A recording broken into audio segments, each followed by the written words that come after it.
warahmatullahi wabarakatuh. Perkenalkan, nama saya Lintang Ajahra dengan NPM 1953041001 dengan mata kuliah pembelajaran mikro. Saya di sini akan membuat video tentang panduan observasi keterampilan memimpin diskusi kelompok kecil. Terima kasih. Assalamualaikum warahmatullahi wabarakatuh anak-anak. Waalaikumsalam. Selamat pagi. Gimana, sehat semua pagi hari Sehat. ini? Bagus. Sudah pada sarapan ya? Udah. Sebelum kita memulai pembelajaran pada pagi hari ini, ada baiknya kita berdoa menurut kepercayaan masing-masing. Berdoa, mulai.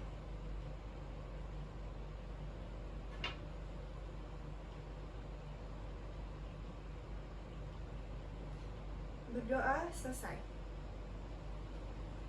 Sebelum kita memulai pembelajarannya, Ibu akan absen terlebih dahulu ya. Aditya, hadir.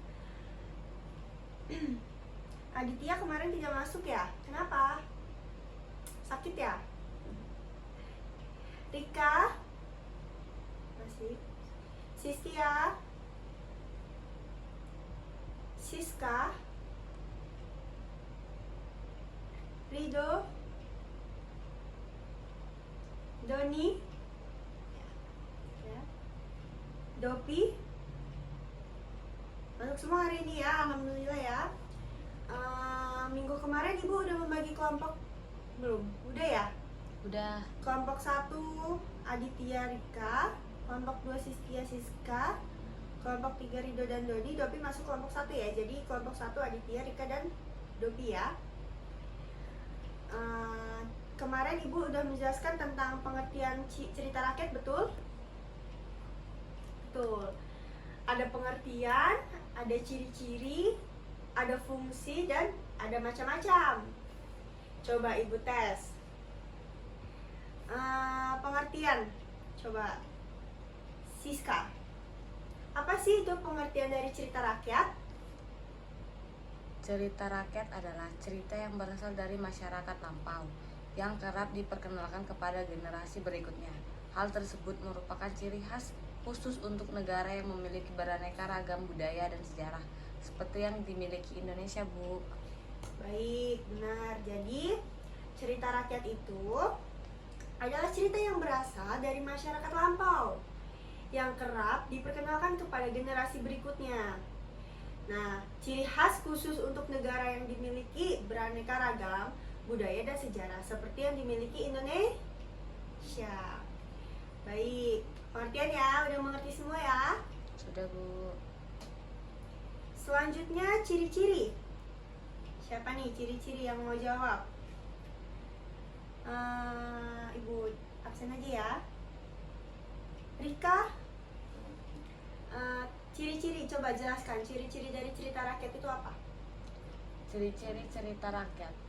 Cerita rakyat disampaikan secara lisan, disampaikan secara turun-temurun, tidak diketahui siapa pertama kali membuatnya, kaya akan nilai-nilai luhur, bersifat tradisional, memiliki banyak versi dan variasi, mempunyai banyak klise dan dalam susunan atau cara pengungkapannya, Bu. Ya benar ya, jadi dari ciri-ciri cerita rakyat itu merupakan yang pertama disampaikan secara turun-temurun. Yang kedua, tidak diketahui siapa yang pertama kali membuatnya.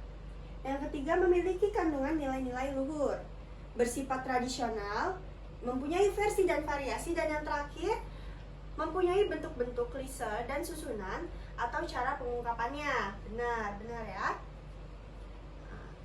Selanjutnya Ibu kemarin ngejelasin tentang apa? Udah pengertian, udah ciri-ciri, selanjutnya fungsi. Fungsi itu ada 4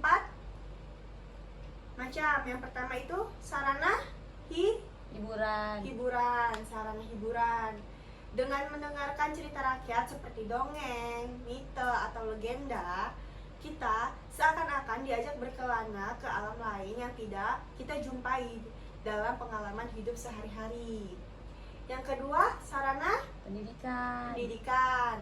Sarana pendidikan. Jadi pada dasarnya cerita rakyat ingin menyampaikan pesan atau amanat yang dapat bermanfaat bagi watak dan kepribadian para pendengarnya. Yang ketiga, sarana penggalang. Rasa kesetiakawanan di antara warga masyarakat yang menjadi pemilik cerita rakyat tersebut.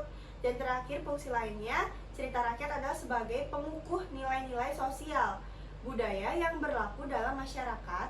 Dalam cerita rakyat juga biasanya terdapat ajaran-ajaran etika yang moral yang biasa dipakai sebagai pedoman bagi masyarakat. Baik, udah pengertian, ciri-ciri, fungsi, selanjutnya Macam. Apa sih macam-macam cerita rakyat? Yang pertama, coba Doni, apa yang pertama? Fabel. Fabel itu apa sih? Fabel merupakan cerita rakyat yang tokoh lakunya berupa binatang dan binatang tersebut dapat berperilaku layaknya manusia. Contohnya adalah kancil yang cerdik dan cerita serigala yang licik. Jadi kalau fabel itu lebih ke arah cerita binatang. Contohnya apa tadi? Kancil yang cerdik dan cerita serigala yang licik. Lebih ada banyak lagi cerita-cerita fabel yang lainnya. Yang kedua apa? Legenda. Legenda. Apa itu legenda? Legenda merupakan sebuah cerita yang memuat mengenai asal-usul terjadinya suatu tempat, seperti sebuah cerita asal-usul Banyuwangi, asal-usul Danau Toba, dan terbentuknya Tangkuban Perahu. Ya, legenda itu berarti jadi lebih terfokus ke tempat. Entah itu asal-usul Banyuwangi, asal-usul Danau Toba, dan terbentuknya Tangkuban Perahu. Jadi asal-usul dari tempat tersebut apa? Lebih terfokus ke tempatnya. Yang ketiga, mite. Ibu jelaskan aja ya. Mite itu merupakan cerita yang memuat mengenai dewa-dewi. Jadi lebih terfokus ke dewa-dewi atau cerita sifatnya sakral. Jadi terfokus dengan sakral dan penuh mistis. Contoh cerita rakyat ini seperti kisah Nyai Roro Kidul, Dewi Sri, dan Hikayat Sang Bima. Yang selanjutnya sage. Sage merupakan cerita yang isinya mempunyai kandungan unsur sebuah sejarah. Misalnya Damar Wulan, Cium Wanara, dan Roro Jonggrang. Masih ada lagi epos. Epos itu merupakan cerita kepahlawanan seperti cerita Ramayana dan Mahabharata. Lebih banyak di luar sana masih banyak lagi ya, nanti kita cari bareng-bareng. Selanjutnya cerita jenaka. Cerita jenaka merupakan cerita yang menceritakan mengenai kebodohan atau sesuatu yang lucu. Jadi lebih terfokus ke hiburan. Contoh dari cerita rakyat ini adalah cerita Pak Pandir, Pak Belalang, dan cerita Si Kabayan. Selanjutnya paralel. Paralel adalah cerita rakyat yang tokoh manusia dan hewan. Jadi paralel ini adalah campuran dari fokusnya ke manusia dan fokusnya ke hewan. Contohnya anjing yang loba, semut yang belalah, hikayah yang Mahabharata. Mengerti ya anak-anak? Mengerti, Bu. Yang terakhir adalah parabel. Parabel merupakan cerita yang menggambarkan cerita moral dengan para tokoh benda mati.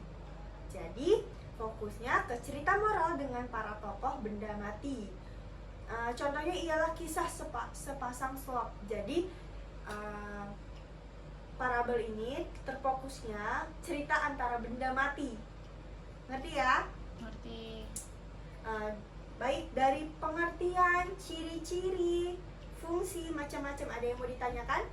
Tidak. Mengerti semua ya? Mengerti. Ya, baik. Ibu rasa cukup pembelajaran kita pada pagi hari ini. Semoga ilmu yang Ibu berikan bermanfaat. Ibu akhiri. Wassalamualaikum warahmatullahi wabarakatuh. Waalaikumsalam warahmatullahi wabarakatuh.